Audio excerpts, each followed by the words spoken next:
Hey guys, this video is from section 7.1, which covers solving triangles that are not right triangles using the law of sines, okay? And this first table comes from the very first page in this section, and it kind of outlines what you do in certain situations with different triangles and what you're given for that particular triangle. Oblique triangles is what we're looking at. Oblique triangles just simply means that that you don't have a right triangle, okay?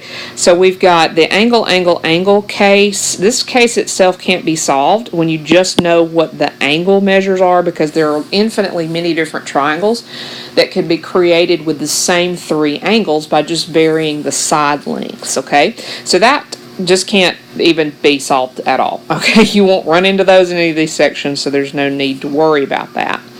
We have the angle side, which is given two angles and the side that's opposite one of those angles. That triangle can be solved using the law of sines. And then we have angle side angle, also going to be covered in this particular section, which is where you're given two angles and the included side. The side angle side and the side side are the two that we will do in 7.2 with law of cosines. And then the ambiguous case, which is side angle, is covered in 7.3, and we're not going to get to that, okay? So we'll just be covering these four: angle side angle, side angle side, and side, okay? So let's take a look at our first law of sines. Now, the law of sine is really only one equation. Well, technically, I guess it's more than one equation, because you can set these equal to each other as you need them to be. But it can be written in either one of these two forms, either with the sines on top or the sides on top, okay? What you want to do is arrange it so that whatever you're looking for, if it be an angle, then you use this form, or if it be a side that you're looking for, you use this form. Whatever you're looking for needs to be on top. It's just a little easier to work with that way, okay? It doesn't have to be. You can have it where it's on the bottom instead, but it works out better if it's in that particular arrangement. And over here you see an example of a triangle that's labeled with these three angle labels, the capital letters, and then the side labels are the lowercase letters. Notice that the lowercase letter is across from the angle that's the same letter, okay? So little b is across from big B, and so on, across over the whole thing. All right, let's give this a try. And here what we have, you're going to need a calculator to do this, okay? So be sure you got a scientific calculator while you're working these problems. Most of them are in degrees. You may run into one or two that are in radians, but the majority of them are in degrees, so you want to be sure your calculator is going in degrees when you do these. All right, so here's our setup. We know two angles, and we know the side that's opposite one of those two. This is called an angle side, okay?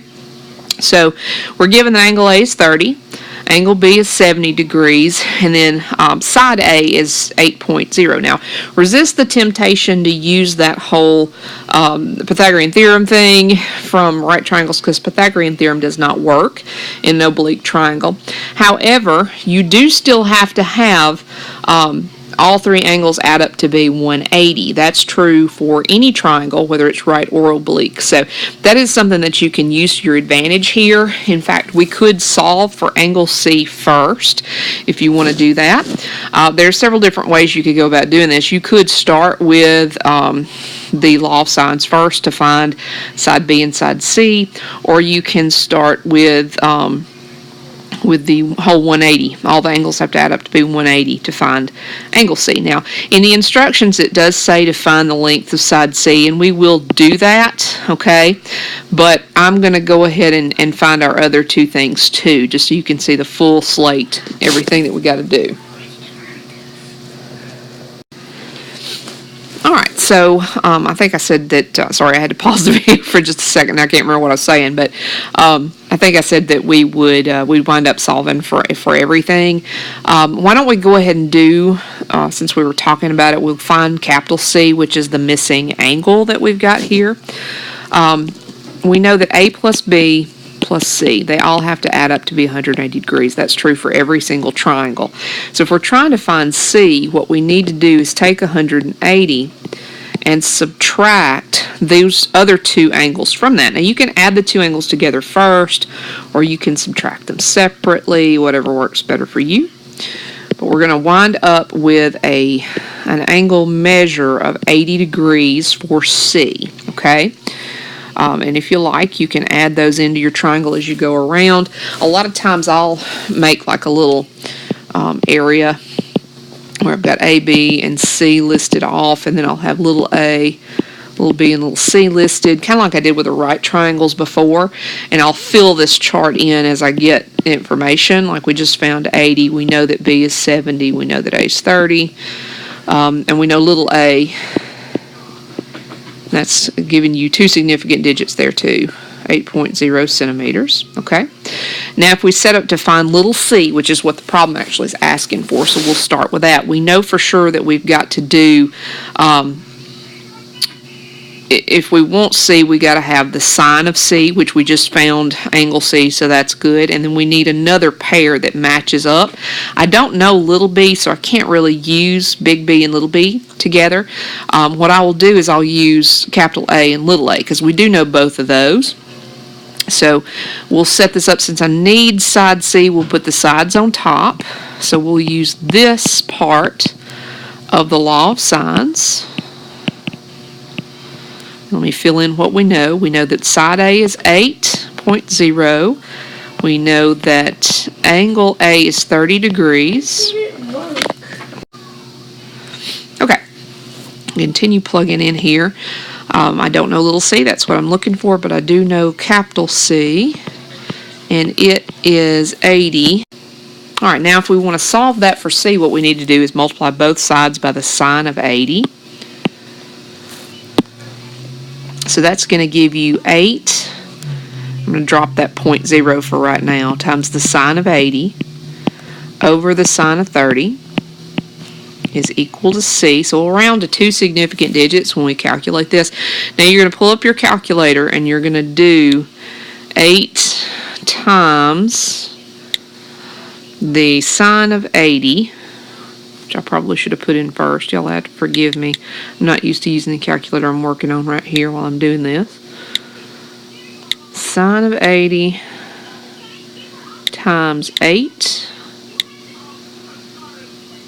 divided by the sine of 30. Okay, and I have the value C coming out to be 16. If I'm using 2 significant digits, it's actually like 15.7569, okay? But 2 significant digits just gives me a 16 there. All right, so 16 centimeters is my C value, and then we can do B pretty much the same way. You know a set for C now, so if you want to use C, you can, but I'm going to use the A set again, and I am looking for side B, so I'm going to set it up with the sides on top. So that is going to give me 8 over sine 30 is equal to B over sine 70. Scoot up a little bit. So 8 times the sine of 70 degrees over the sine of 30 degrees is going to give me my B, again to 2 significant digits. Let me see if I can get some of this. Okay, that's not going to go away. All right. So let me do that on the calculator again.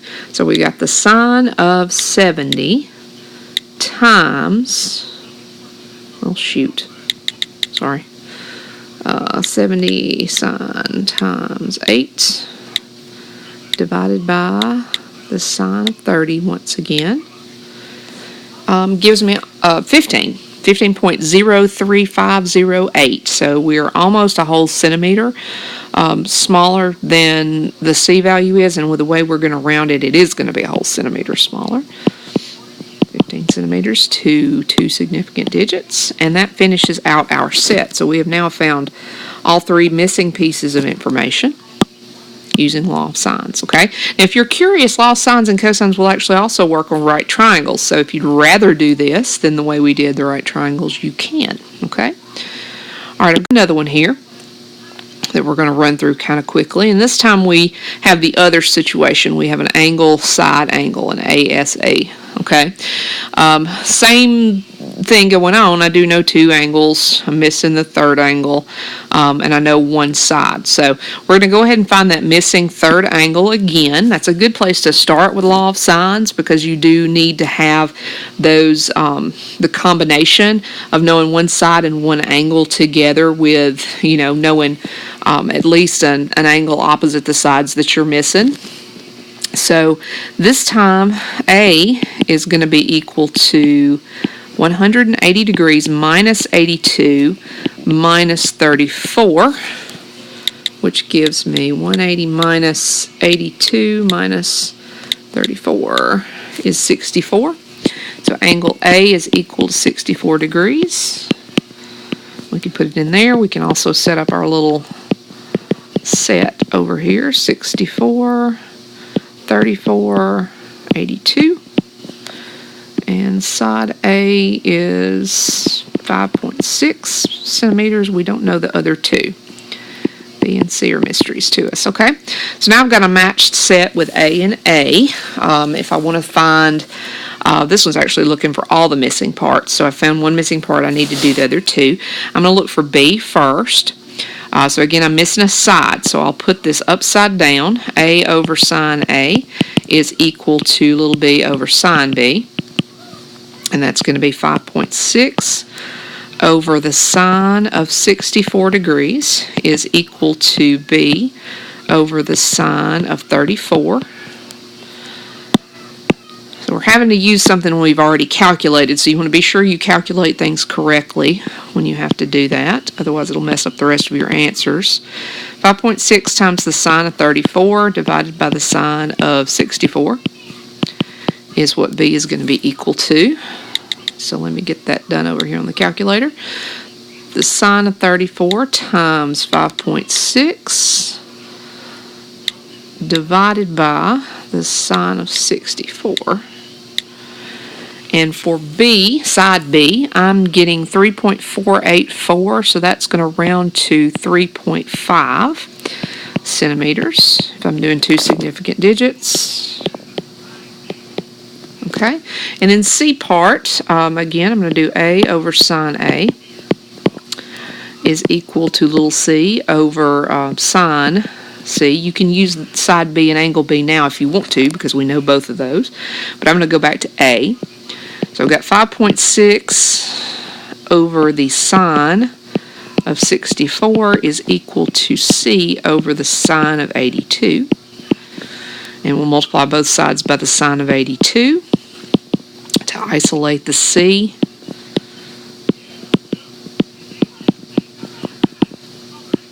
Okay, and let me get that done over here. 82 sine times 5.6 divided by 64 sine. 6.169, so I've got 6.2 centimeters as my C value. 6.2 centimeters. Be sure you get those units in there, okay? And that gives us our full set for this one. All right, so that's a little look into how we use law of sines.